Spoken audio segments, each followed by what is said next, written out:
So we're looking at nutrition for special pops today, special populations, which means basically like, if you know a lot about nutrition at this point, now we got to break a bunch of rules. We're basically going to mess with everything that we've learned so far. Like what are the exceptions to everything that we've talked about? That's basically sort of how any special population situation works. It's like, here's a really great exercise program. Oh, here's how you have to adjust it for arthritis. Oh, there we go. One more. All right. So let's take a look. Our objectives today, we want to understand, like, when I say like a special population, what do I mean by that? What are the considerations for certain athletes who might have like, diabetes or, oops, wrong button again. I always do that. Isaiah, you're in charge of teaching. There you go. What are the special considerations for clients with diabetes or pregnant clients who are pregnant?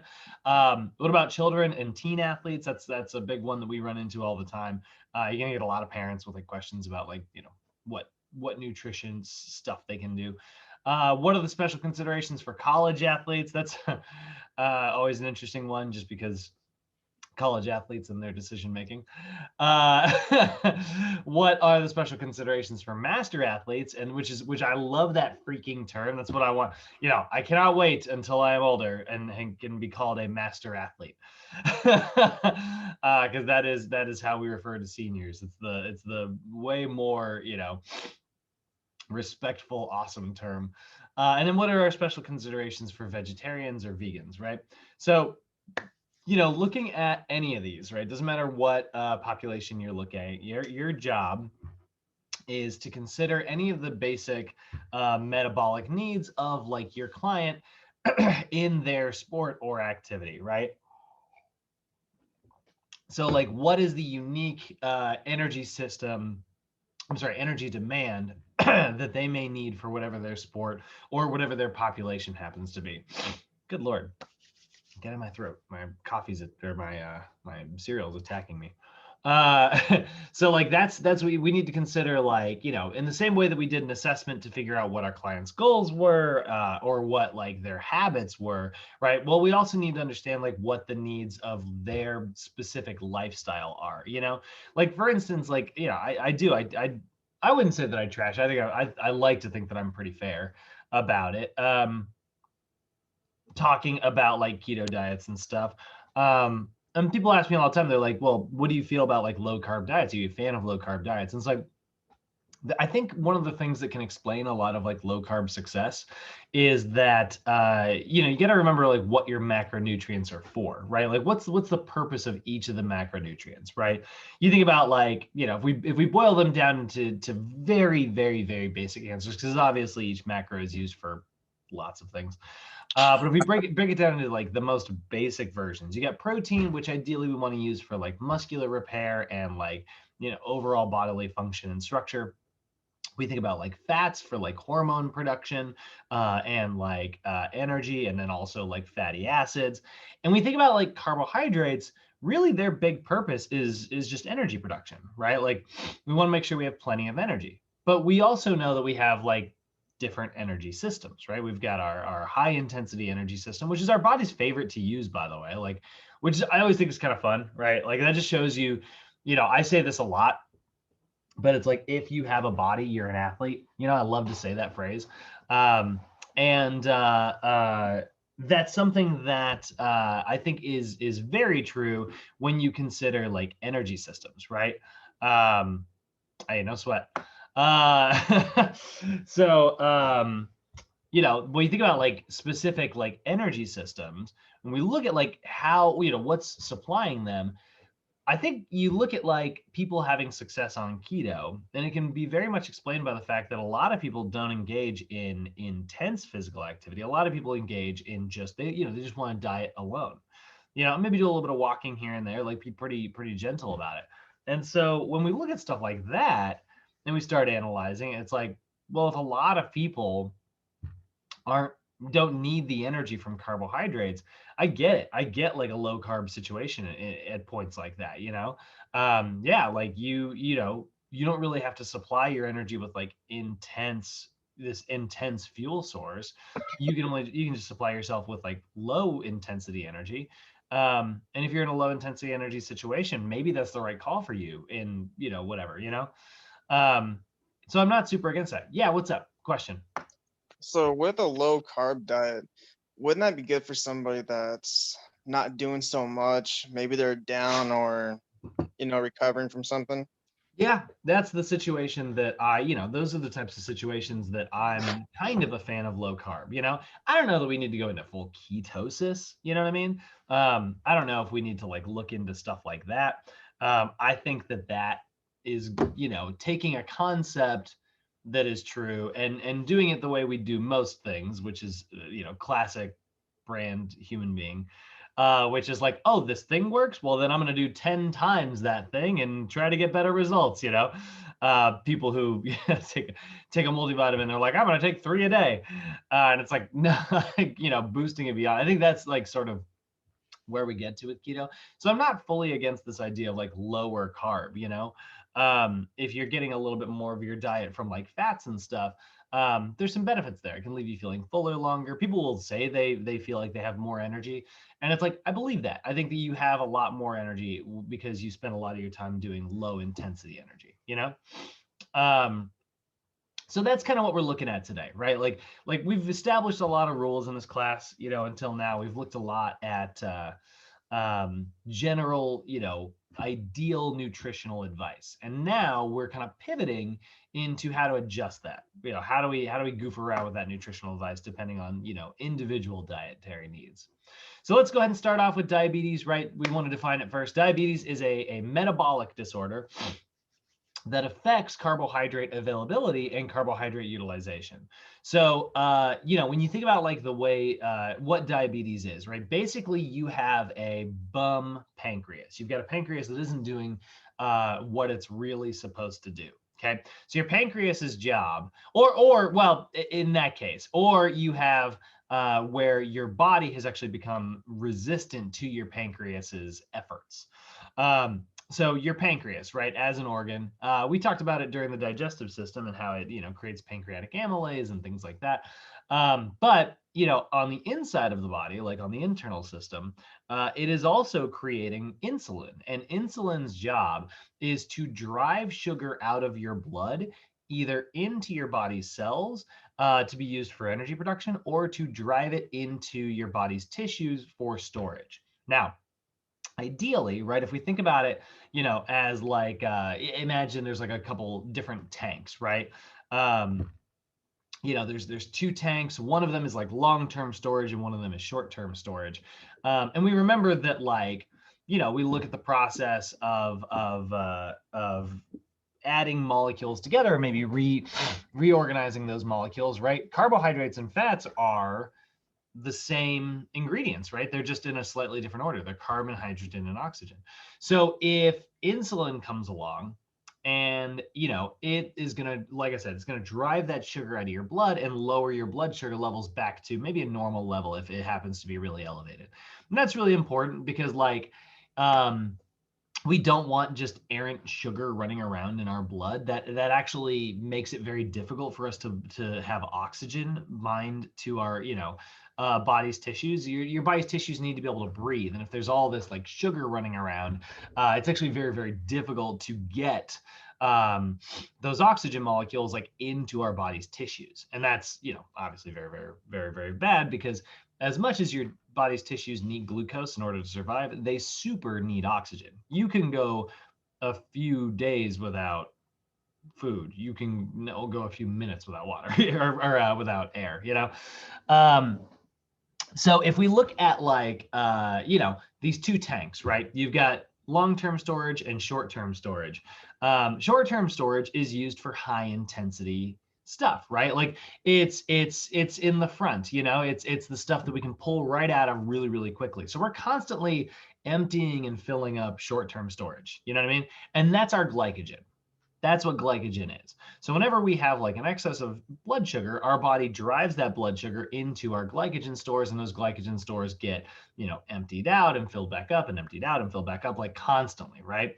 And then we have got our long-term storage. Now, if you've got sugar that needs to be pulled out of the blood and it can't go into short-term storage, Well, then it's going to go into long-term storage. And that's where we start to convert that sugar into triglycerides through a process called lipogenesis, where we are, and it means, Genesis means to make, right?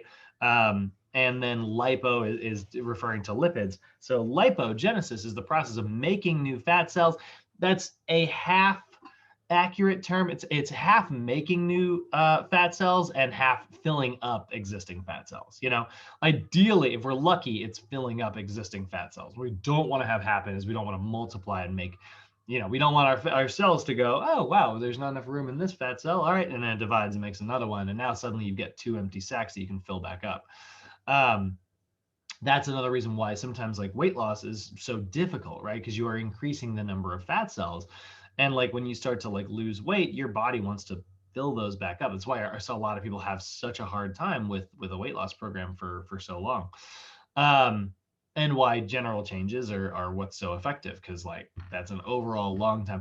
By the way, if you have experience, like if you know anybody who has experience, like if they are very, very overweight and they heard what I just, you hear what I just say, or you explain it to your clients and they hear that, sometimes people go, oh no, like my body made more fat cells, and you really can't get rid of those cells once they're there. And that seems like well, what am I going to do? Like, does that just mean I'm never going to lose weight? It's like, no. Remember, you're going to, reduce the size of those fat cells, even if you can't necessarily get rid of them. And remember, adipocytes are 90% a big empty sac.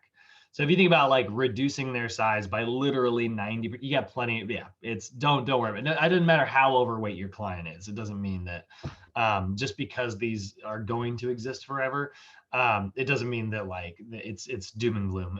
They reduce by such a massive amount that it's essentially as if they're disappearing. So when we look at like that's the proper purpose of insulin. Insulin's job is to either store it as glycogen or convert it to triglycerides and store it as fat, right? The other thing your pancreas does, though, guys, is it also controls your blood sugar levels by creating the opposite of insulin. It creates exactly the opposite hormone, and that hormone is called glucagon. So actually, I want to show you. I'm going to come back to this in a second. But look at this. Insulin is a hormone that triggers the removal of glucose from the bloodstream. Glucagon is a hormone that triggers the release of glucose into the bloodstream. And you've all experienced this, like it's been a couple hours since you've eaten and you're starting to get a little hungry, right? Maybe you're starting to get a little hangry, right? And what happens is like your pancreas releases glucagon, and glucagon goes into your blood and it breaks that glycogen off either from your liver to release and raise your blood sugar levels back up to normal, or it releases it from like your body's muscles. So that's how we trigger the release from short-term storage if we happen to need it, in very intense situations. Now, diabetes, like I said, it's a metabolic disorder, right? And so what happens is there's two versions of this. It's characterized, like the way we characterize it, it's poor glucose control. Either it's going to result in hyper or hypoglycemia, meaning that there's going to be an abnormally high or an abnormally low amount of sugar in the body. And yeah, we always talk about like high blood sugar when we mention diabetics, but they can also experience extremely low blood sugar as well, depending on the type of diabetic. So hyperglycemia is like I said, is the one we normally see, right? Oh wait, I got to do the two types of diabetes. Sorry. So type 1 diabetes, by the way, both these are characterized by poor glucose control. Type 1 diabetes, the pancreas just is not making enough insulin. It's just not an organ it's just not working very well. And so because it's not working very well, there isn't enough insulin to pull that sugar out of the blood. And like I said, like the tissues start to suffocate. It starts to cause a lot of problems. Type 2 diabetes, your pancreas is functioning fine. But in the same way that you probably need a little bit more coffee now than you did when you first started drinking coffee, insulin is not having the same effect that it used to. And so because of that, it's not, driving that sugar. Your body's cells have become resistant to it. It's not driving that sugar out of your blood. And so now that sugar is just staying in the blood. It's getting in the way of all those oxygen molecules, and it's starting to cause a lot of metabolic problems. So that is going to result, like I said, in either version of that is going to result in hyperglycemia, right? Whether you're not making enough insulin or if you are resistant to that insulin, either way, the sugar's still in your blood. So hyperglycemia is abnormally high glucose levels. You may have actually experienced hyperglycemia if anybody's ever like, if you ever get like the jitters after like maybe a big meal. Sometimes happens when like you'll get a little jittery with like a lot of sugar. You get really amped up, you get really like hyper, right? And you're like, You see it with kids all the time. Like kids get like a big sugar rush and they're like, and they start running around like going crazy, right? And that's like, and then eventually they're like, and they crash. So that's your hyperglycemia, right? So we've all experienced hyperglycemia before, you know. This is usually definitely like a very common feature of diabetes that we see all the time. And then we have hypoglycemia, which, you know, often occurs when your body pulls all of that glucose out of your blood. And that can sometimes happen if you get like this bad habit of spiking your blood sugar all the time, right? And here's what's happening, right? Our glucose is high, we release insulin, and then that causes storage in the liver or throughout the muscle cells, right? So what happens here is, you know, during like hyperglycemia, I showed this chart yesterday, but basically your blood sugar levels basically spike like crazy, right? We think about like, you know, it's like these two lines, and this is, you know, normal levels here. But if you spike it like nuts, up above that line, you know, you're creating these big waves like this. And so then your body is like, I got to get rid of this sugar. And so it overdoes it, right? And when it overdoes it, it causes it to dip below the line, and then it goes above and it comes below, and we're just overeating, and then we're undereating, and we're overeating. And it's like really, really, really bad for us, right? Because now you're basically like, every time you are up here, your cells are like, you know, creating this massive amount of insulin, which is having a really big effect, right? And because it's having this big effect that's causing these like big dips here, right?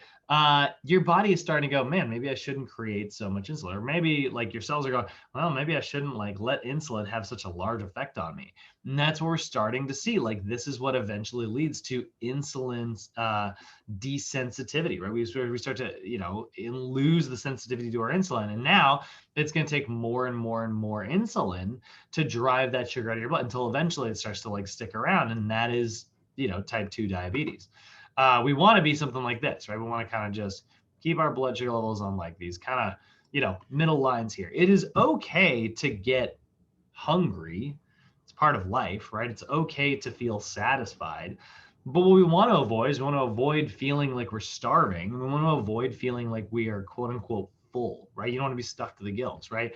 The more often we do that, when we formulate habits around our life like that, we're literally training our body to have impaired glucose control. You know, remember I said in physiology, right? This is that principle that this is why we start with these physiology classes, because they're full of these principles that we see in every version. Like physiology was mostly talking about lifting weights, right? But now we're talking about like nutrition, and we're seeing a principle come back. Like your body will adapt to the types of stress that you put upon it. You lift heavy weights, you're going to get good at lifting heavy weights. You get really good at making insulin, you're going to have a ton of insulin. But eventually your body's cells are going to become resistant to it because it's a chemical, right? Just like caffeine, you need a bigger and bigger dose of it nowadays. You know, it's always good to do a little caffeine detox every couple of weeks, guys. You know, just take a week off coffee. It's really good for you. And then it's like when you come back, you're like, oh my God, I love it. So some of the effects of diabetes that you're going to see, here it is. We are finally talking a little bit about ketones. Talk a little bit about ketosis. So what ketones are, by the way, the idea behind the ketogenic diet is you have what are called ketone bodies. Okay. And ketone bodies are these molecules that are formed when there is insufficient carbohydrates and your body has to rely on fat for metabolism, right? So I'm just going to show you here ketone bodies. Almost spelled bodies wrong. When you look at them, love that. That's what they actually look like. What you're going to experience is this right here, right? So you're going to have a fatty acid, right? Which, you know, there it is. Like this looks just like any other fatty acid, right? That, I don't know how familiar that looks to you guys, but normally, you know, if it was a triglyceride, it would have a little glycerol backbone, and then there would be 3 of these attached to it. Well, once we cleave off one of them and we're left with an individual fatty acid, it can go through this process called beta oxidation, right? Beta oxidation is that process of basically oxidizing a fat in order to allow it to be converted into acetyl-CoA.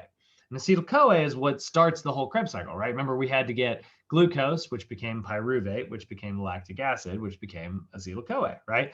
And so like beta oxidation is just going to kind of bypass this whole thing and be like, I don't need glucose. I'm just going to do it right here, right? And it's going to go through this whole process, right? And then you are left in the middle parts with what's called acetone, oh man, I almost had it. Acetoacetate and hydroxybutyrate, which is kind of the most popular one, because this one can go in both directions, basically. I got it in 2 tries. I'm actually kind of proud of myself for that. These friggin' enzymes are the worst.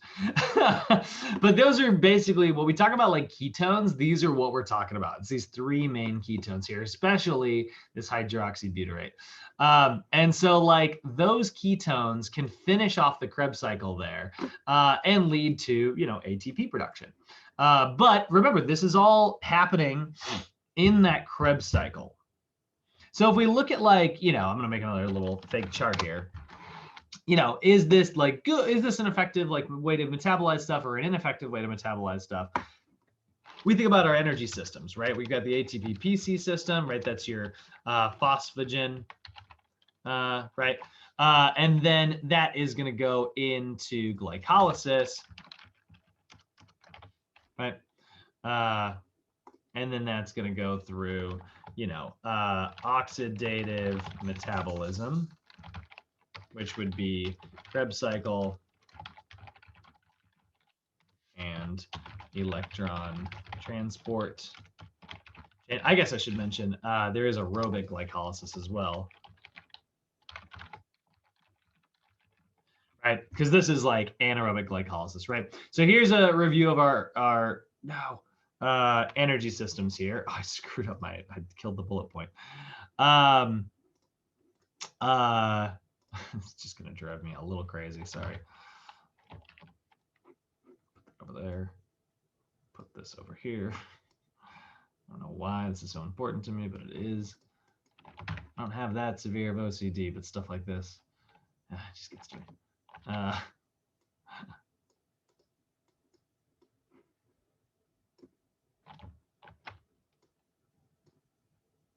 Oh, are you kidding me right now? Ugh.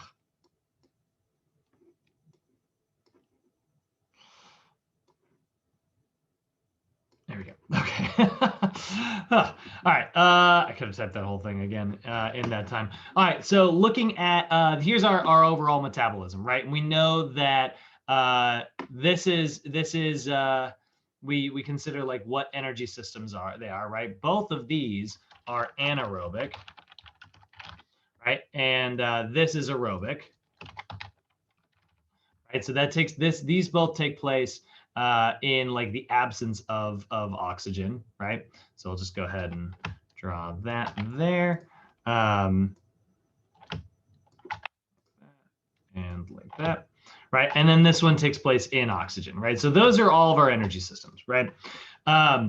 If you are relying primarily on ketosis, here's what I will say about intensity, because you'll hear me say like, okay, well, obviously we are going to super struggle, you know, with this, and obviously, you know, it's carryover, which is this, right? We're going to struggle with like intensity with both those because we don't have glucose in order to be able to do it, right? So primarily we are going to rely on, you know, Krebs cycle and electron transport chain. But I will be honest, because sometimes you'll hear me say like, hey, you can't really do, you know, high intensity work a lot of times in ketosis, right? It's associated with low intensity work. But I will say it is still possible to do this high intensity work on ketosis. Um, Remember, that is our 5 to 10-second energy system. So if you are going really extremely high in the intensity, so this is like, for those of you who might have peeked forward and looked at the phases, phases 4 and 5 of the OPT model. So powerlifting and explosive, like heavy powerlifting, right? Maybe Olympic lifting. Then yeah, you can still have like high intensity on the Krebs cycle, right? But if you start to get into that 30-second to 50-second marker, you're really going to feel like you're trying to metabolize like sludge, because you're going to be here and you're going to be here, right? And that's really just not going to work very well, right? So that is one thing I do want to mention, just because we've got to be fair about this. It's not to say that like you can't do any high intensity on keto. It's just that generally it is associated, a lot of like the really high intensity stuff that is, pretty athlete specific there. So you will rely on those ketone bodies, right? And so there's a term that we use, which is ketosis, right? And ketosis is a condition that arises from having a lot of ketone bodies running throughout your body's tissues and your body's fluids, right? And so your body is releasing ketones because it's trying to like, okay, well, I need something to metabolize. I don't have any glucose in here, so I'm just going to flood the body with ketones. That'll allow me to produce energy, right? And that's great, and we're glad that happens. But one thing that can happen with diabetes is because the sugar actually can't get into the cells, it cannot produce energy. So the sugar's there, but it's not being metabolized. So it is similar to being in freaking ketosis without being on like a ketogenic diet, right? Normally a ketogenic diet is like it's a necessity situation, right? Your body's like, holy crap, we don't have any glucose. Let's make something else in order to get our energy, right? And so it makes these ketone bodies. In the effect of diabetes, your body's cells are going, holy crap, we can't produce any energy because we're not getting any sugar. Let's make these ketone bodies, right? So same thing as before, but the difference is there is a lot of sugar still around. It's there, it's just not being used because insulin is not driving that sugar out of the blood into where it's supposed to go. Does that make sense, guys? Does that track? Yeah. So diabetics, it's like being on a keto diet, but now you imagine taking like a diabetic, imagine taking like somebody on a keto diet and just being like, great, your body's all primed up, you're producing energy in ketosis, you're making it work, right? But then you just flooded their body with sugar, right? Like, and now that sugar, but then you also like made sure they can't produce any insulin. Well, now all that sugar is just in there getting in the way, right? And that's really, really, really dangerous. So one thing that can lead to is what's called ketoacidosis. Ketoacidosis, and this is one of the critiques of the keto diet. One of the reasons why I'm not a huge fan is because you can sometimes end up with this. Ketoacidosis is the acidification of your blood from the buildup of ketone bodies. So ketone bodies, they're acidic, right? They're acids, right? When you look at them, they're cleaved off of our fatty acids, right? And we love acids, like acids, we love our fatty acids. They're incredibly good for us, right? But when you have a huge buildup of this stuff, it can overall raise your pH inside of your body, right? And when that happens, we have some pretty bad side effects. We start to experience inflammation. Our immune system can't function very well, which means, a lot of stuff, you think of your immune system, you think of like, yeah, kill those viruses, kill those bacteria. But remember, your immune system is also like repairing all of your body's tissues and like synthesizing muscle. Like your immune system does a lot, right? And so like, if we are raising our pH, we end up in situations that are, relatively dangerous, and it causes a lot of like aches and pains and stuff. And again, it is a further like metabolic issue, right? So we definitely, need to be cautious about stuff like this. Now, are there situations where like, diabetics should go on like a low carb diet and maybe, do they need to go all the way onto like a keto diet? There's a lot of information out there, and a lot of diabetics I know have had success on keto diets. And I'm like, you know what? That's great as long as you're watching that acidity level, like, and you're not getting into acidosis, hyperacidosis. I'm good, like, sure, if it's working for you and it's a lifestyle and you're still getting plenty of vitamins and minerals, you're not dehydrated, you're not acidic, if you're doing all of the other good things, I think it's fine. I'm really not against it. I like to think that I'm pretty fair about how I like judge this diet choice, what I do have a problem with is sometimes like people who, nutrition and exercise, guys, it's very personal. I'm sure what has worked for you is very personal for you. I know what has worked for me is very personal for me. I prefer running. So a lot of times, like when I'm talking about cardio, I default by talking about running, is it fair to say that's the best type of cardio? No. Right. We all have like our opinions to like what we are. And so I think sometimes like it's like CrossFit, you know the jokes about CrossFit where it's like CrossFit's a cult. The reason people make that joke is because like when you go there, it's a community, it's like a bunch of people and they're all working towards the same goal and they're all supporting each other and it's fun. And they found like a fun group of people to like be with. And they're like, you gotta try CrossFit. And it's like, no, get away from me. And it's like, but I get it. Like, they're trying to convert you because they want to share. They want you to share. Same thing with keto, right? It sometimes feels like a freaking cult because the people who love it, they've succeeded on it and they found something that worked for them and they absolutely do love it. So, but you will often sometimes hear the conversation where it's like, oh, you got to try keto. Keto's the best. Have you seen the science behind keto? Keto is really good, right? And it's like, it is unfair to say that it is better than an average diet. It's unfair to say anything is better than something else. When we are talking about like the science of things, right? What we should say is like, we have strong evidence to suggest that this works, and if it works for you, then great. Then that's what works for you. If something else works for them, then great. That's what works for them. As long as we're all healthy, it does not matter. So, all right. So those are our types of diabetes. That's a little bit on keto diets. There is also pre-diabetes. Pre-diabetes is like you're on the way, right? It's elevated blood sugar levels, but like not enough to like give you a diabetes diagnosis.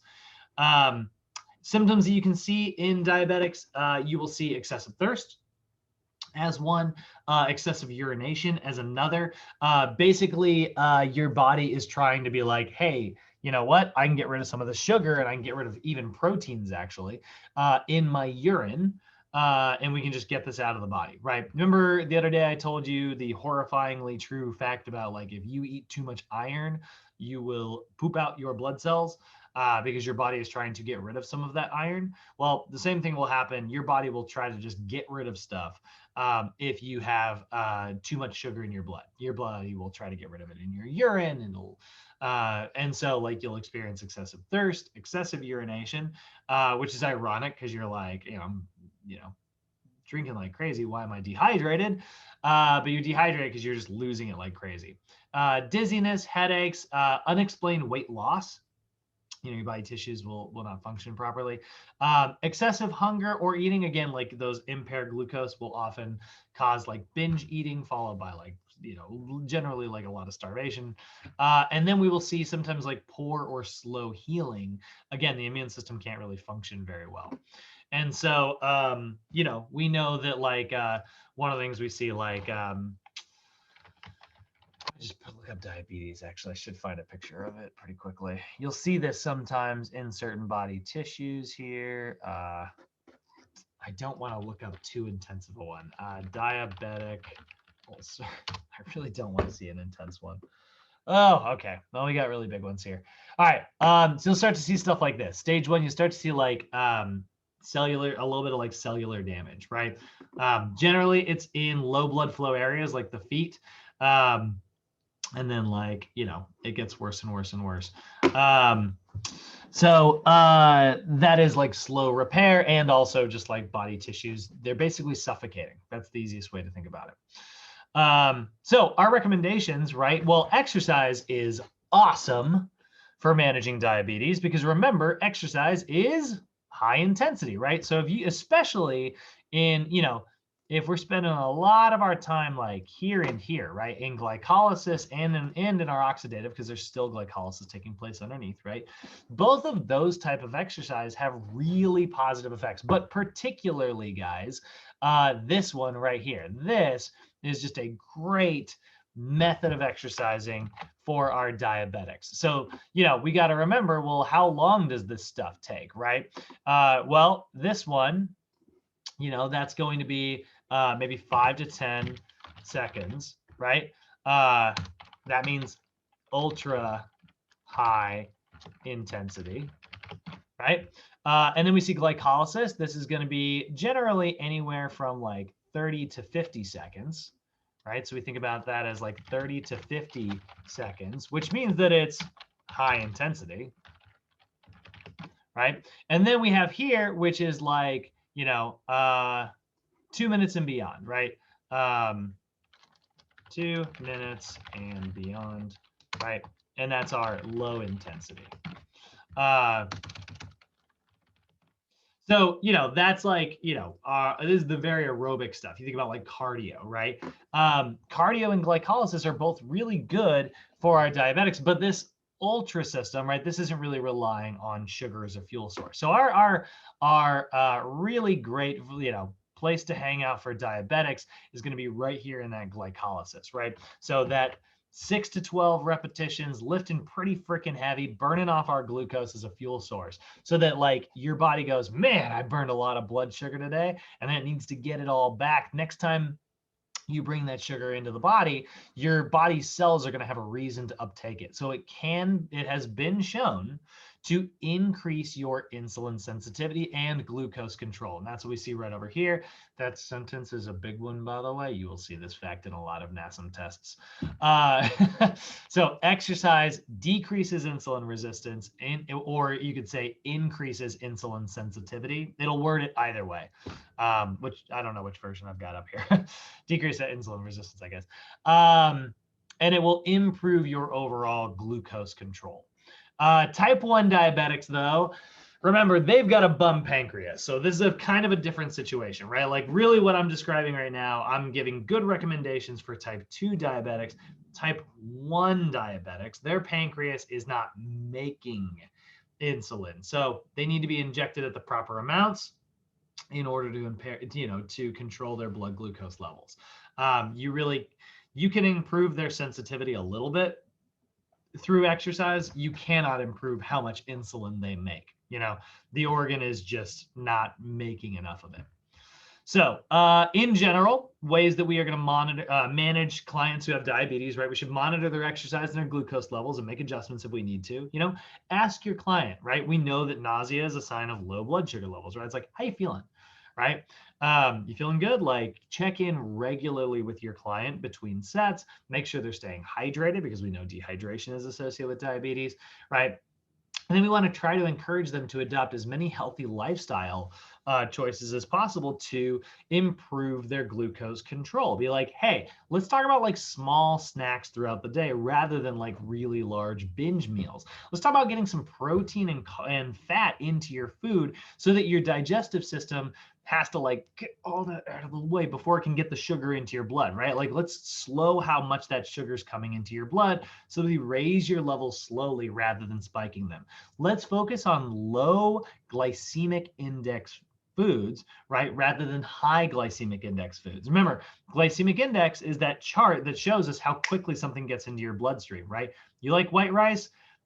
That's great, but let's go with some brown rice, right? Or let's find a way to make that rice like into your bloodstream a little bit slower. White bread, let's switch it out for wheat bread, right? Not only are we going to get more vitamins and minerals and micronutrients and great stuff, we are also going to slow how quickly it gets into our body. So managing this, right?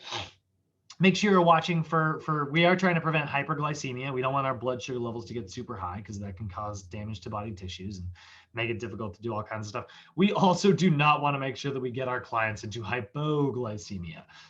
This is where your clients will either throw up on you or pass out. And I've been thrown up on twice, and I mean, when I say on, I don't mean I've had people throw up during my session. I mean, I have had vomit hit me twice in my career, both on the shoes, because, you know, I just happen to be standing too close to the danger zone, the splash zone. And so if your blood sugar gets really low, you know, your body will basically start crashing really, really hard, and then it tries to like maintain itself. Lactic acid starts leaking into your blood and staying in your blood like at super, super high levels rather than being converted into energy. And it makes people super, super, super, super nauseous. Best thing you can do, I mean, let them rest for a little bit while you can. But if they can get to a place where they can very gently walk that off once they are recovered from like sitting and relaxing a little while, get them into that sort of aerobic state, it'll burn some of that lactic acid off and make them feel a lot better. Nutritional recommendations. Your diet should be based on individual food choices or culture choices of their lifestyle. That's okay. You can really, any lifestyle can still fit like a diabetic diet. And our carbohydrate is the big thing that we are considering. And check it out, guys. We'll see that like we still see 45 to 65% of total energy intake. Your carb grams per day does not have to be different as a diabetic. Your carb choices, though, matter a little bit more.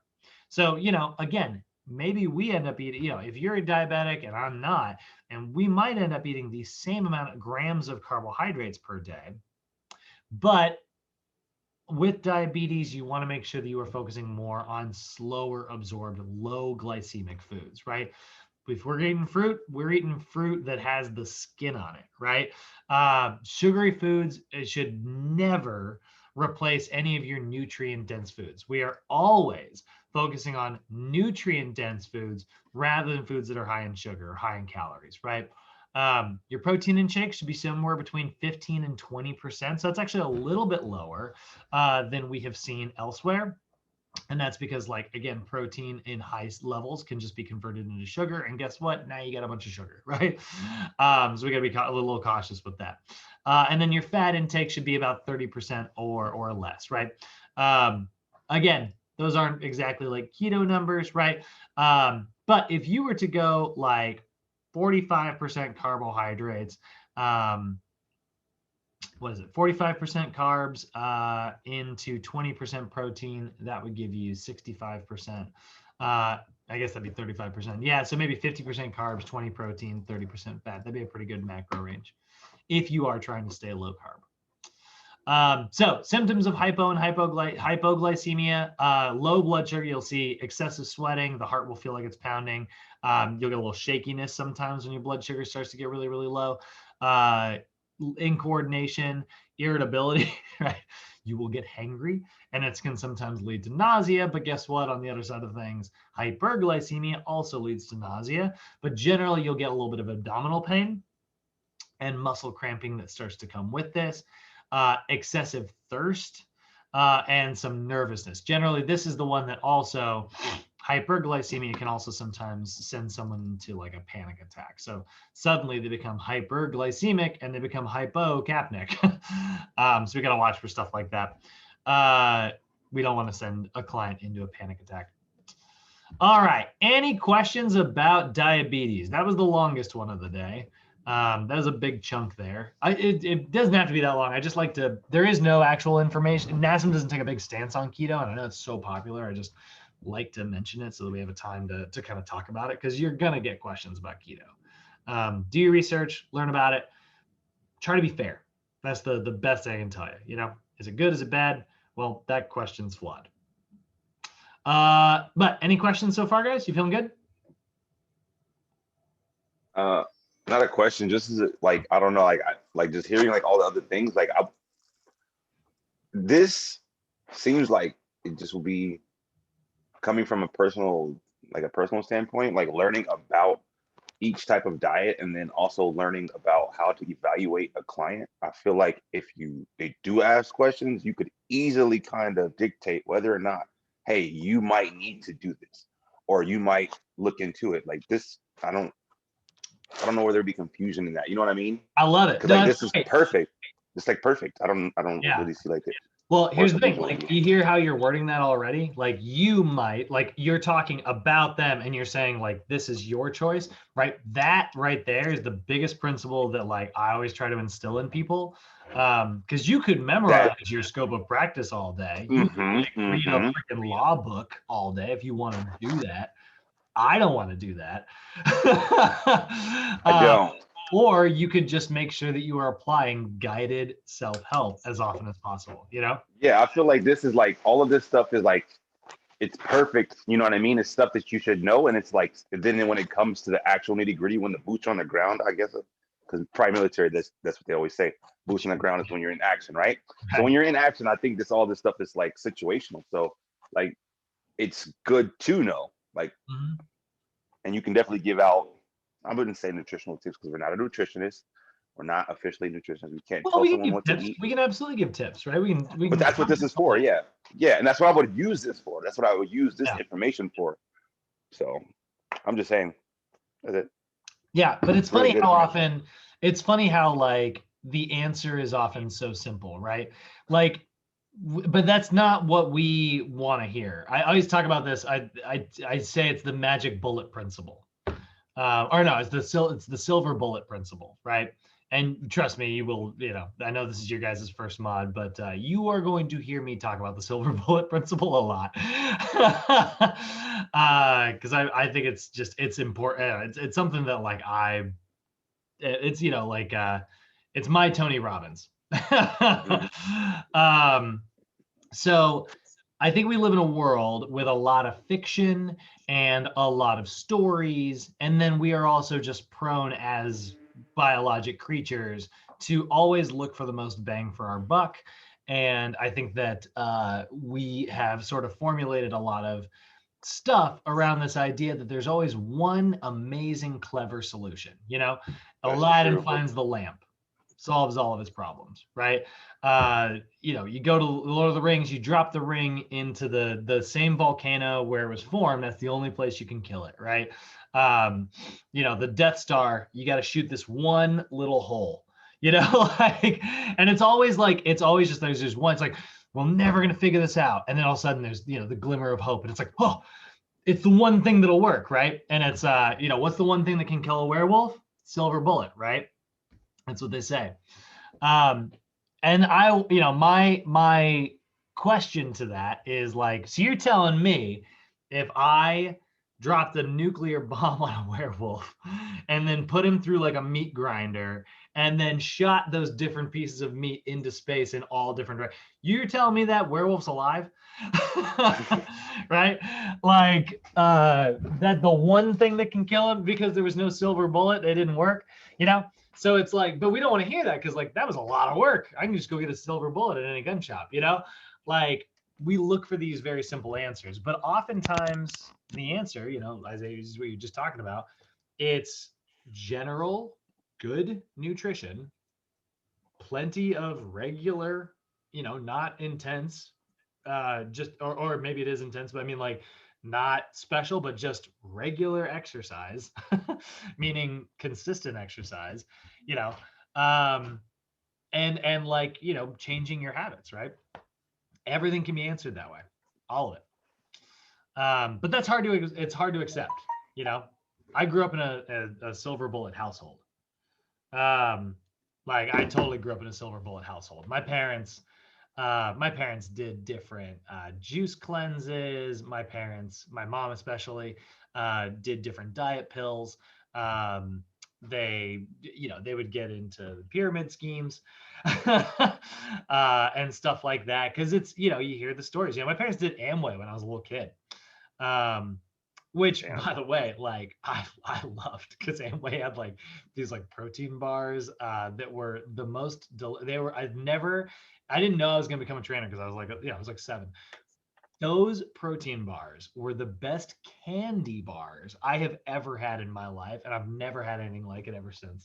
And I remember how they taste. It's back in my it'll be the thing I think of on my deathbed. I'll be like, I never got to have one more Amway bar.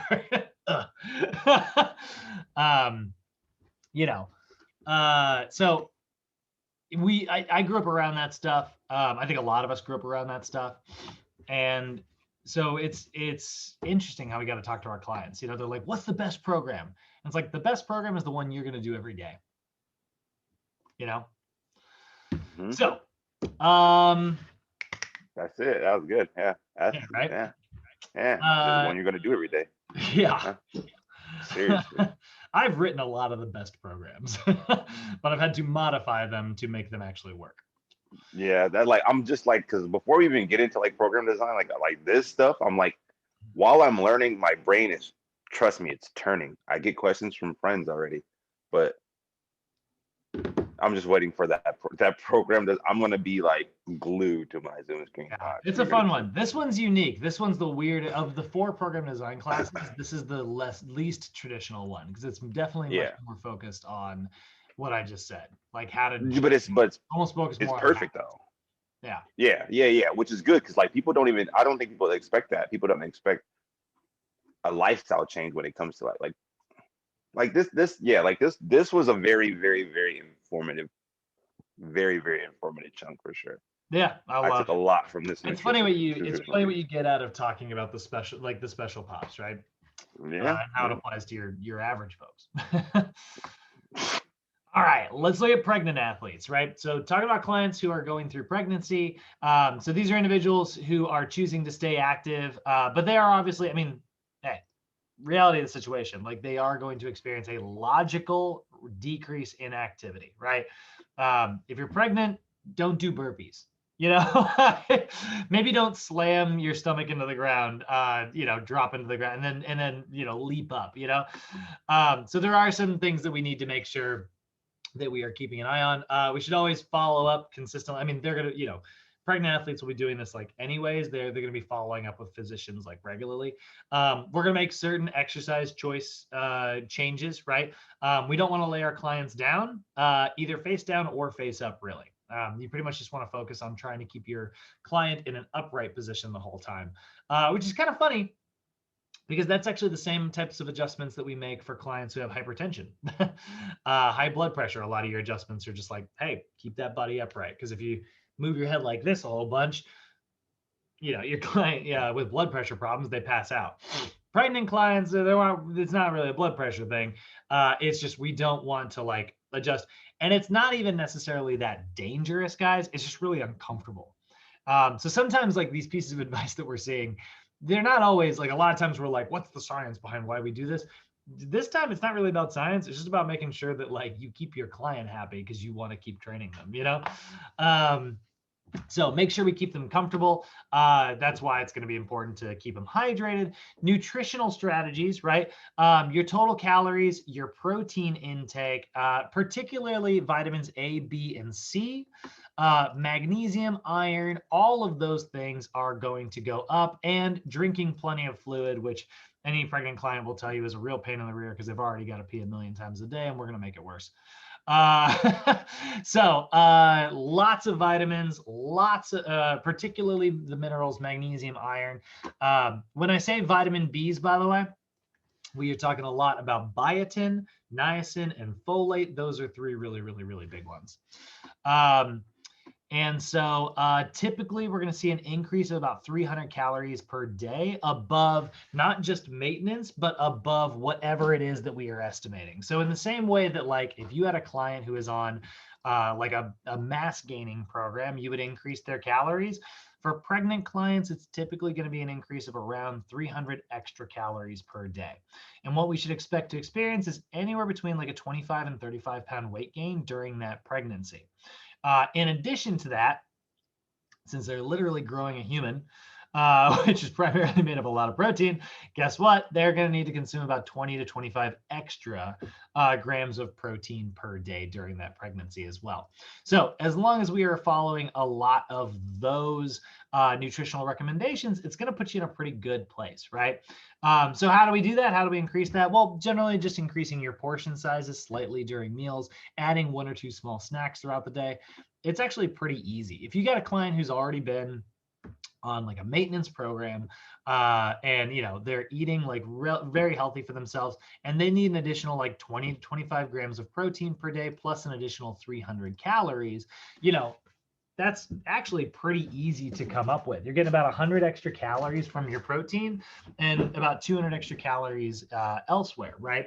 So that means maybe like an apple with, again, like nuts. That's like my favorite snack. I always use that as an example. Piece of fruit with like cheese or like healthy nuts. It's a great place to get like a really good source of protein. I mean, what is it? How much protein's in like an ounce of almonds? It's like 6 grams of protein in an ounce, I think. Yeah, 3.5 grams of fiber. There's our manganese. There's that magnesium that we talked about. Getting a little vitamin E.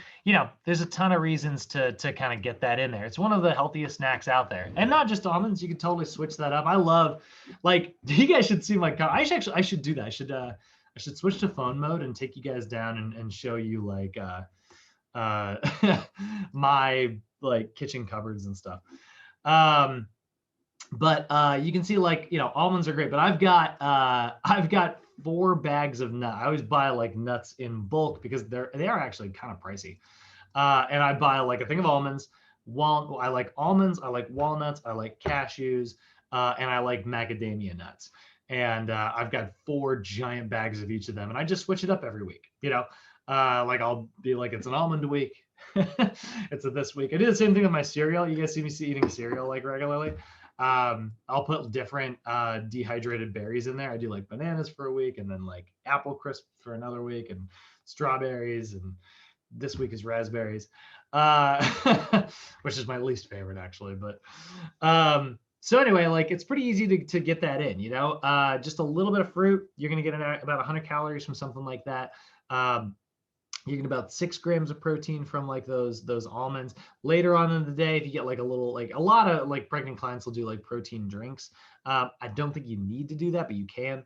But if you are doing that, that's a great place to kind of finish that off. So a lot of really good resources out there that are pretty easy to stick to. So we can see 24 ounces of skim milk. That's a great source of protein. Beef, chicken, or fish, beans, lentils, and legumes like we've talked about. And those are also super rich in magnesium, iron, and then things like that. And then nuts. We love nuts, right? So again, I mentioned folate. That's a really, really big one for our pregnant clients. I can't believe it's not being mentioned actually here in the notes. It's not getting a shout out. But I guess it's falling into the B category. But folate's a really, really big one. Same thing with biotin. Both those are really important for preventing like certain types of deficiencies during pregnancy. So you can see like a non-pregnant client might be getting 46 grams of protein per day, right? Not that sedentary lifestyle that we talked about, right? This is not an athlete. This is probably 0.8 grams per kilogram of body weight. Like what's my sedentary? 79 times 1. 63. Yeah. So like me, like I weigh 175 pounds, right? That's 63 grams of protein per day. So 46 would be, probably somebody who weighs 140, 150 pounds. But a pregnant client will need, probably around 71. And then we see, look at this. This is a 50% increase in folate. So that's a pretty substantial jump there. Vitamin C, we're going to see that, go up a couple milligrams per day. Nothing too crazy there. Magnesium, and then iron. You're not only making, repairing your blood cells, you're making new blood cells for a totally separate body. So it's important to have enough like iron in there. I love this because it's good. They say youngsters here. So moving on, looking at our youth clientele, right? Looking at kids. Kids love getting kids involved with like exercise and activity, right? We are totally looking for an increase in like athleticism and healthy diet habits that we can build from a young age. So engaging in sports have the really positive effect of building strong muscles and bones. It can help boost their confidence and raise self-esteem, promote overall just general health and wellness. All really, really, really good stuff here, right? And we will see what is called like the growth channel. Yesterday we talked about some of our standards, like what is obesity, right? What does that mean? What are the numbers? Waist to hip ratio, circumference measurements, things like that. Well, we got to remember with youths, and this is something, Cody, I think we mentioned this in a side conversation yesterday.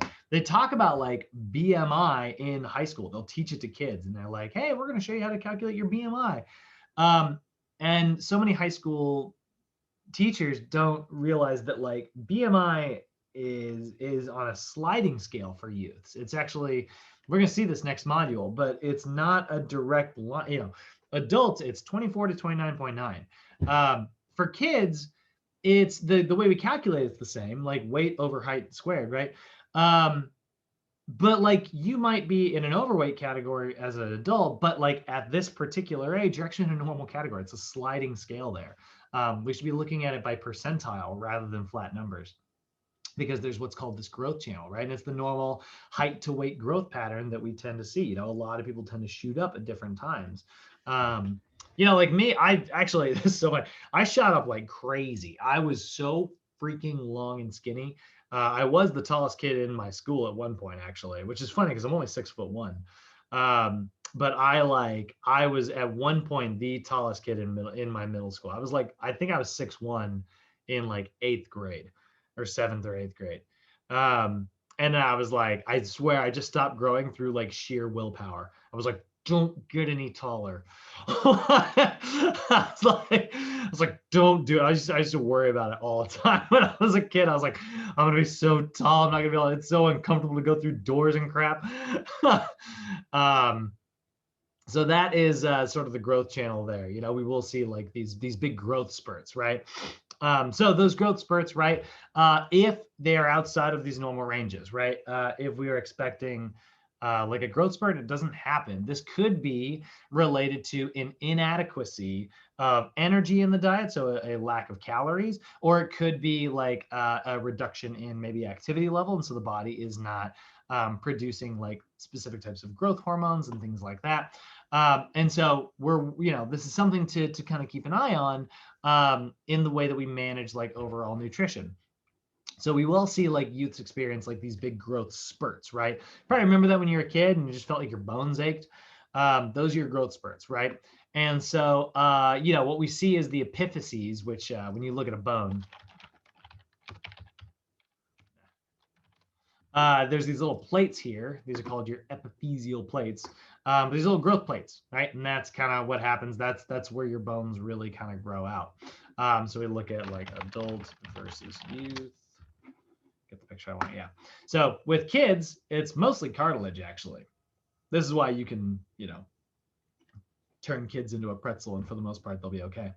And then you can see like that cartilage starts to, convert to bone. It starts to ossify. And then eventually, like we've got a fully formed adult bone there. And those growth periods are going to be different for everybody. Women are going to shoot up a little bit faster than men will.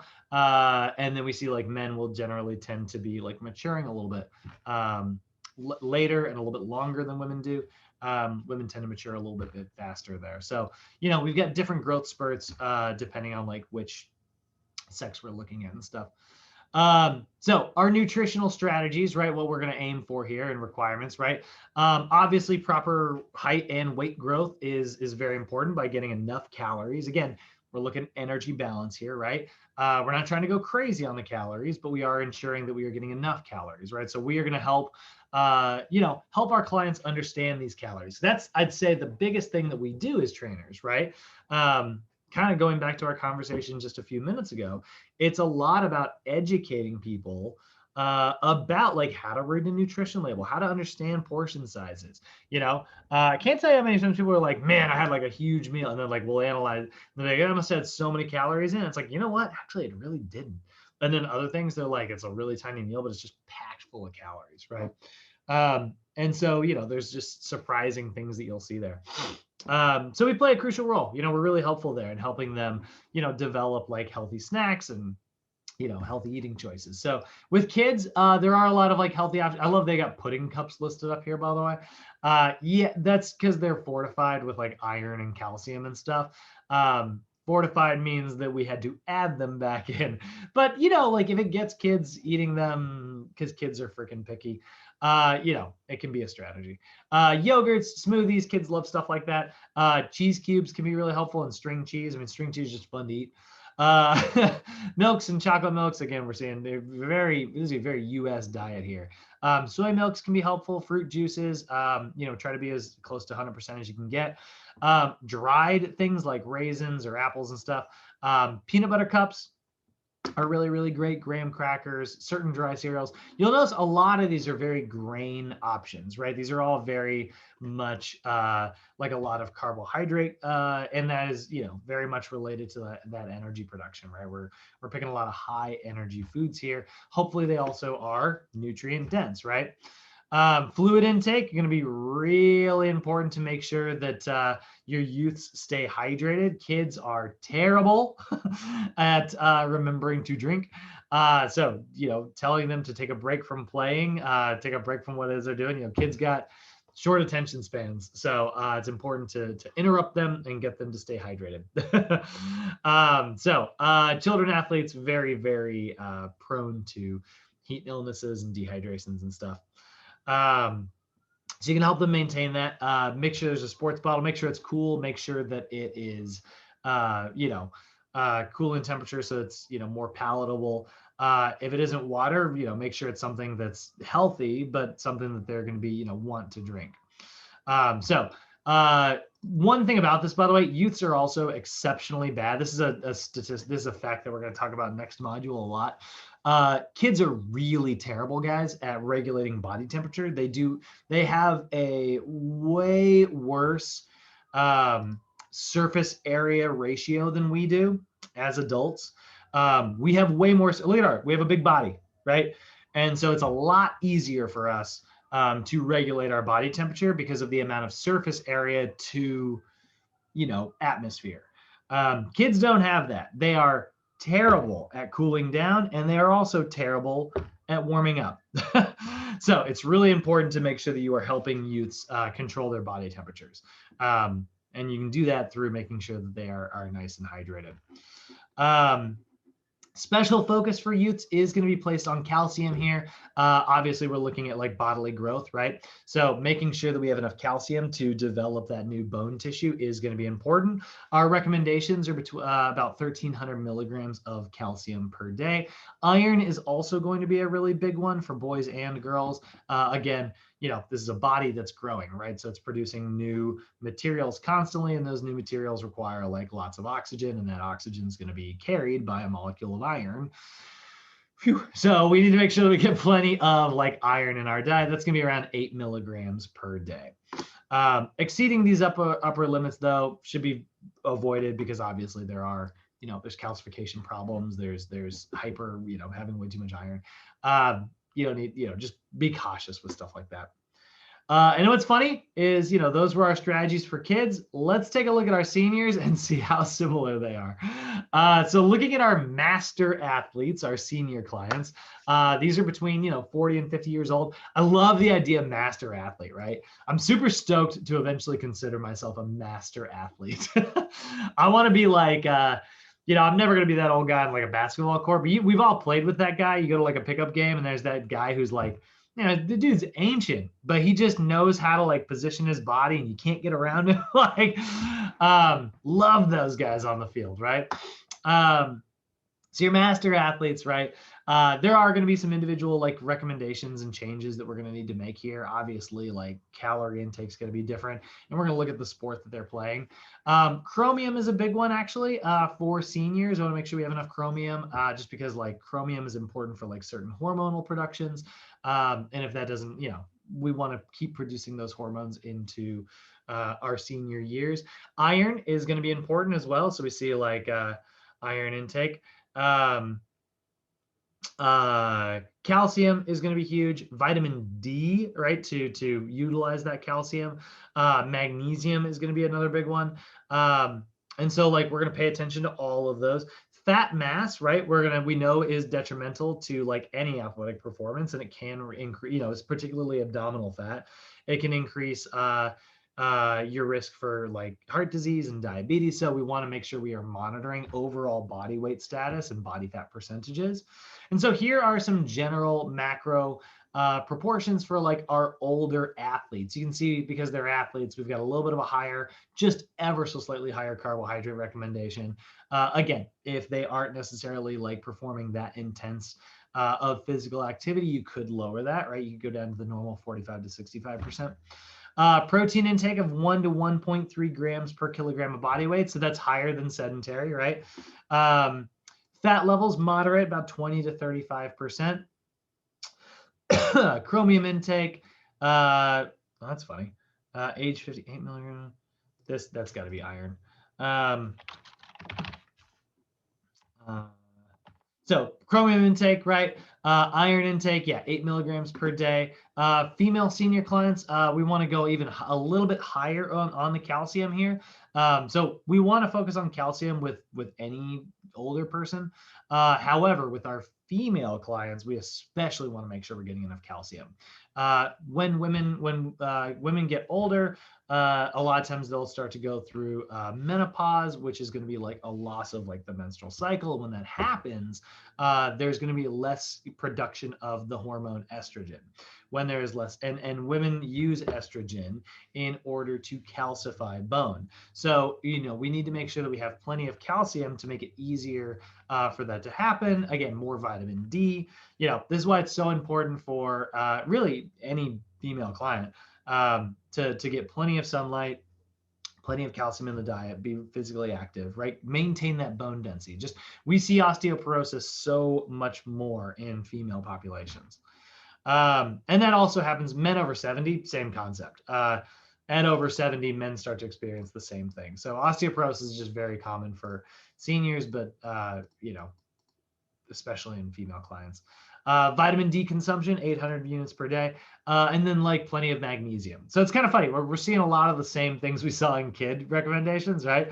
But here are some diseases that come along without these, right?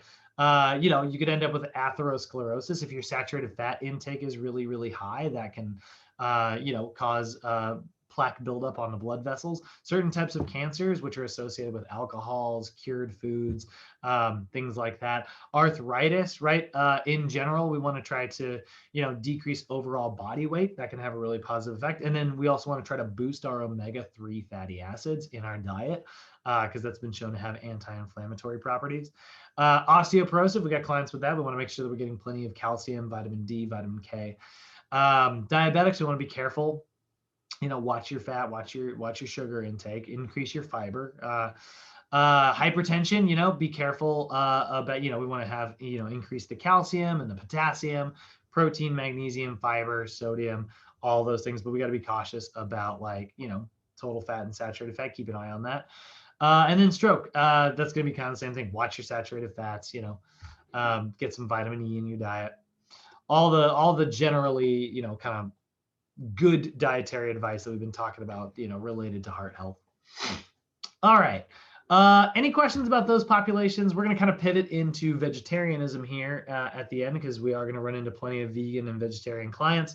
Any questions so far, guys? Comments? No. Cool. All right. So here's what's kind of fun. The vegetarian food pyramid looks a little bit different here, right? So, we've got fruits and vegetables at the bottom, legumes and beans at the bottom, and whole grains. So this is going to be the biggest part of, a vegetarian diet. Legumes and beans are just an excellent source of not only fiber, but like high protein, packed full of like vitamins and minerals and stuff.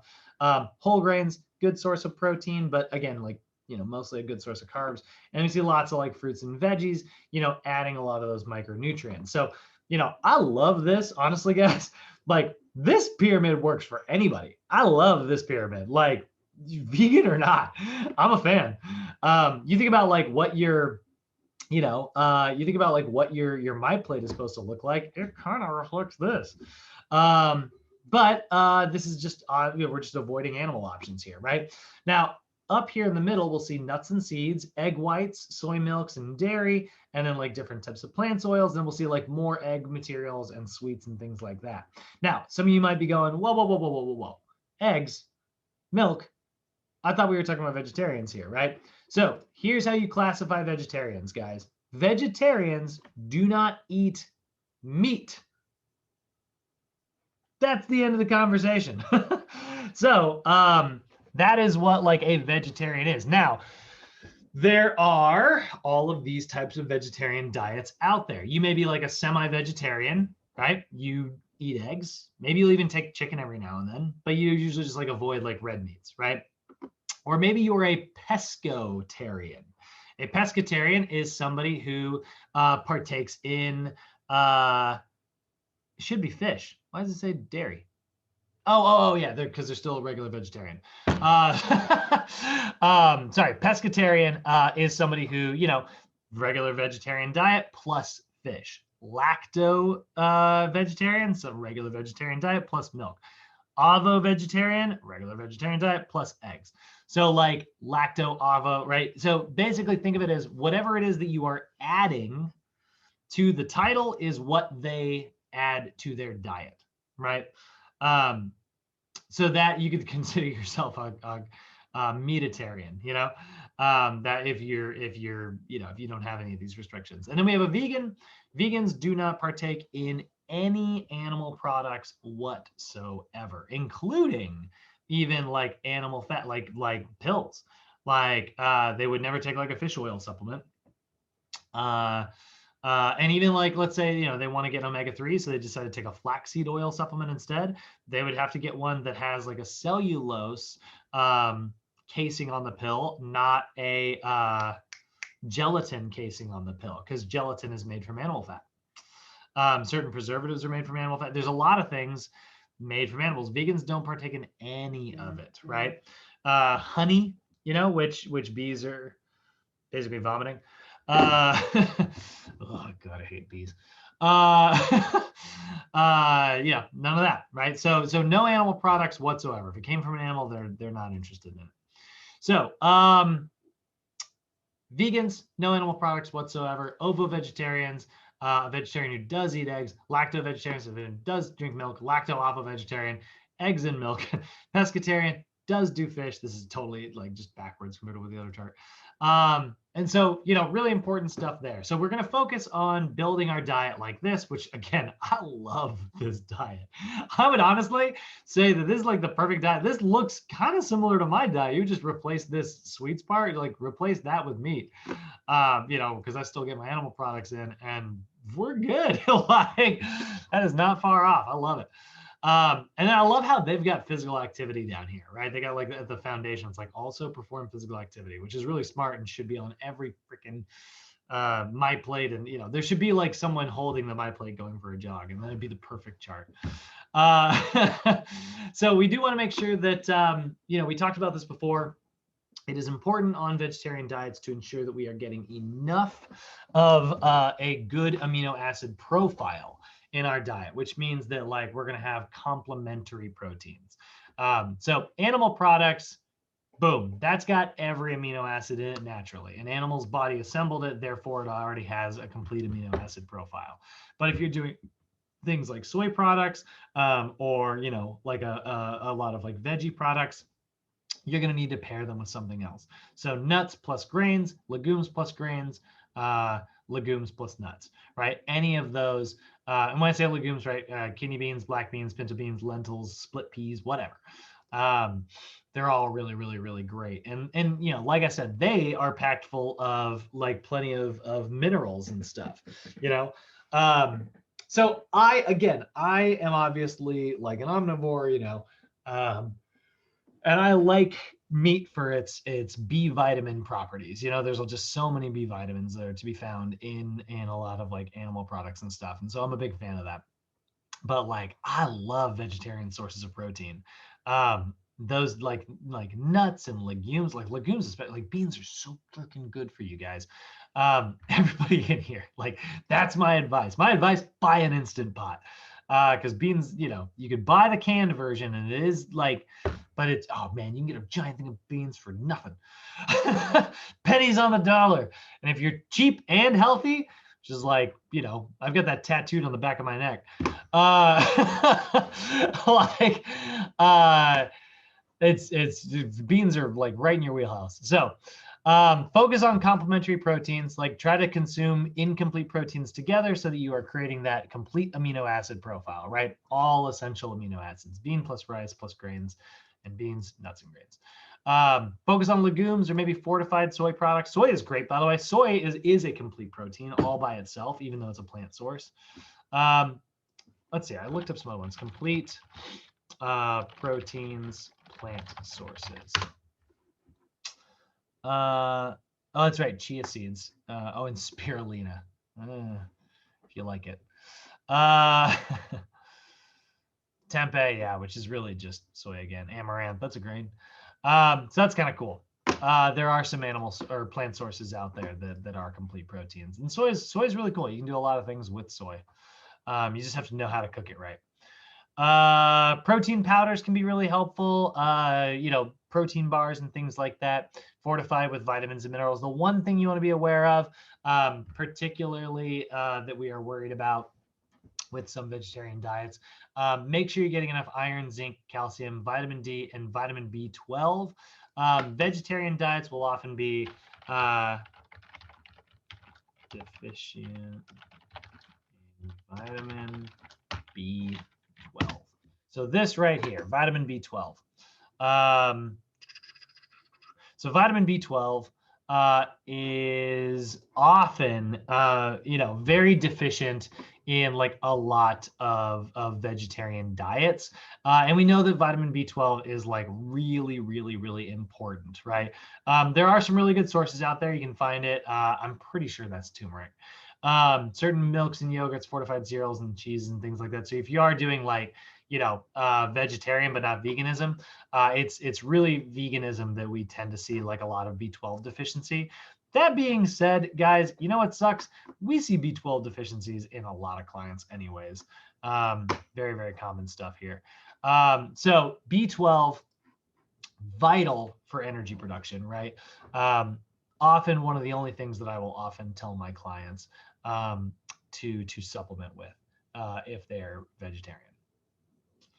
So whole foods are obviously going to be our main thing here, just like any client, anything, right? We're focusing on whole, complete sources because you know what's funny, guys?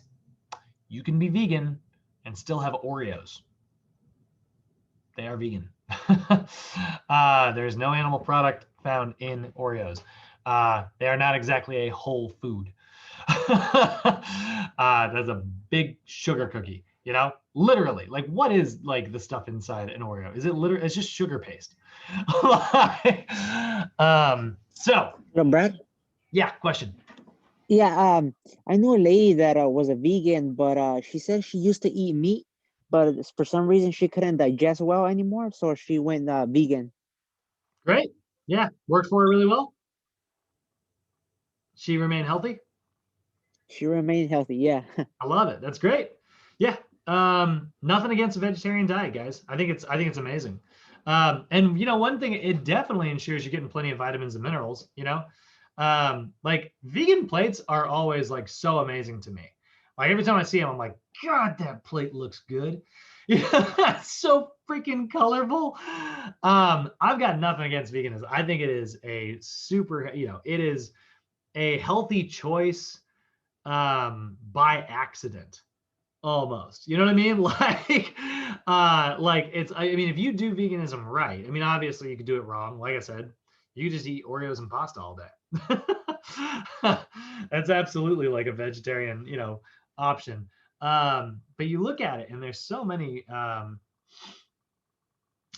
there you go. Yeah. Some people, I've always like, I've definitely goofed around with vegetarianism myself. I've never gone like full vegan, but there's so many amazing vegan options out there nowadays. Like, look at this, like vegan eggs. You see this? This Just stuff. It's like a complete like, it's like egg whites. It looks like scrambled eggs. You've got the Impossible Burger. Now, I will say this. I will say, the Impossible Burger, they did a very good job. The company is very smart about how they market this stuff because they're like, people are like, oh, it's vegan, so it must be healthy. Because sometimes people like associate those two, right? It's like, no. Like, a plant-based diet is healthy, and vegan diets are often very, very they are only plant-based. So I get the connection there. But like, you look at some of the ingredients in like Beyond Burgers and Impossible Burgers, they're not exactly the best ingredients in the world. They found a way to make something taste like a greasy burger. They did not find a way to make it the world's like healthiest thing. That's not what they were going for. Which I actually kind of like. You'll hear like you'll hear people like talk about it, and they're like, we deserve to have a greasy fast food bad for us burger the way other people do. Comfort food, right? But there's so many. There's chicken nuggets out there. You see these nugs? I haven't even tried these, but these actually look really good. I've wanted to. There's a lot of stuff that like it's like they do vegans. They do like meal replacement. Well, I never meal replacements. They do like they replace it with soy. They use a lot of soy. Yeah. Yep. Soy and then which is good. Yeah, it's amazing the process they went through. You should see. It's amazing, dude. Seriously, I've seen hot wings, a vegan hot wing, and it tastes like a hot wing. I'm like, wow, this is amazing. Yeah. Yeah, I've tried like vegan boneless hot wings, but I've seen like vegan boneless hot wings are amazing. Yep. Have you seen the cauliflower? Oh yeah, amazing. They're so good. Yeah, so they good. They do that on Hot Ones. Yeah. I've seen Hot Ones. Yep. They'll do like vegans, like they have a lot of now. I would say they definitely have a lot of and like I would incorporate that. Now that you're saying that, you could possibly suggest that to someone, because if they don't want to get away from eating regular foods, if you do some research, there's things that taste like regular food, but it's vegan. Seriously. Think about like if you were just like structure like a classic American diet day, right? You start with like scrambled eggs in the morning, so you do like vegan scrambled eggs. Lunch you could literally do that. Maybe chicken, right? Do vegan chicken, and then like dinner you do like an Impossible Burger. And then to top it off, you can have a vegan ice cream. Yeah. Oh yeah. I actually often do vegan ice cream. It's really good. I actually don't really like. I'm not much of an ice cream person in general, but I like sorbets. Yeah. Those I can get behind. Yeah, they're big vegan like this. They're taking over. There's vegan spots. I think there's this shop, isn't there? Oh yeah, here in LA. Oh yeah. Oh, there's throw a rock. Thousands. Yeah. So Veggie Grill. Have you ever been to Veggie Grill? Oh, definitely. Yeah. Veggie Grill's amazing though. So funny. I was talking about Veggie Grill like 2 days ago with this guy. Veggie Grill's amazing though. I've had some fire from Veggie Grill. Yeah. Oh yeah. So, summarizing everything up, we know, like I said, diabetes, metabolic order, characterized impaired glucose control. Pregnancy requires increased nutrient density, but also increased calories and protein in particular. Children athletes, we got to be careful of dehydration. So most of what we're going to spend our time talking about is like drink this. Iron and calcium, very important as well for our youth athletes. Seniors, guess what? More iron and calcium, right? We see that again. But we also got to watch as we get older for hypertension and diabetes and things like that. Vegetarianism can be. I love how it's like can be a healthy alternative to traditional choices, and then depending on the diet, vary it up. Guys, we're ahead of schedule today. Haven't done that in a while. Any questions? It's official. All y'all are nutrition experts. For sure. I learned a lot in this section for sure. Like I was telling you. It's fun, right? Nutrition wise. Yeah, I can give out tips now. Awesome. Yeah, you're gonna get a nutritional version in Capstone. So we have 2 nutrition classes. The only class that we double up on, because it's just the one that we found that was man, this is a good one to revisit right before you graduate. I think so, because this is a lot of information, but then getting it before graduation, yeah, that'd be good. And it's fun because you're also going to get that from Mo. And if there's exercise, we know what is sort of scientifically best, which we spend a lot of our time talking about. There's always obviously the practical side, like I mentioned, which is honestly more important a lot of times. But with diet is so personal and there's so many different opinions out there. I love the fact that you guys get 2 separate nutrition teachers. So you're going to hear from Mo. He is a rock star. You can look forward to that. Perfect. And that'll be, for you guys in about, well, we're getting to the point where about 8.5 months now, or no, just around 8 months. It's 8 months. Yep. Yeah. First month's down. You right? Wow, yeah. Cody, Kenny, Isaiah, got any questions, guys? Good to go, man. I've asked mine today. Oh, everything good. So far, so good. Love it. All right, guys. So you know the drill. Monday. Look for my email after class today. Remember to hit the freaking send button. Look for it'll have details of the park. Again, go to the address. Don't Google the park. Go to the address listed. We'll be meeting at 9 and 6, barring any rain. If it rains like crazy, we'll end up probably like finding a way to reschedule. I don't think it's set to rain on Monday. It's been raining for the last couple of days. I think it's not gonna rain on Monday. It should be good by Monday. Yeah, I'm pretty sure that this weather is over. Actually, a little cloudy, but yeah, I think it'll be okay. But TBA. And then test on Monday. So, it's going to be 30 questions. 50% of it's familiar, just like normal. It's always going to be 50% familiar. But this time you've got to study 3 homeworks instead of just 2. So you got a little bit more on your plate on your end. You got to review homework 1, 2, and 3 instead of just homeworks 1 and 2. So there'll be 5 questions from homework 1. I don't know which ones. 5 questions from homework 2 and 5 questions from homework 3. If you memorize all 3 of those, you've got an instant 50% on that test. So practice them. It raises your scores as much as you can. Flashcard them. Get good and familiar with that information. Then on Monday or on Tuesday, we'll be starting program design. I'll walk us through the day by day and stuff. And then that'll be 4 homeworks before a final exam. So, we kind of push your memorization ability throughout the mod. And then we'll reset it when the next group of students comes in. And that's all I got for you guys. I'm gonna let you out of here. Oh, Brad? Yeah, what's All up? right. Is the math part that you taught us yesterday gonna be on the test? The what part? The little math problem. No. The only thing related to the math part, remember, you might get a question that says, what's the acceptable, the AMDR, the acceptable macronutrient distribution range for carbs? So you won't have to do it. You'll never get it to be like, if somebody's eating 2,000 calories, what's 45% of 2,000 calories? You'll never get anything like that. But you might get what is the proper range for carbs? It's 45 to 65%. Makes sense. So you'll have no math, but you may see a number or 2, but not. You'll never have to do math ever.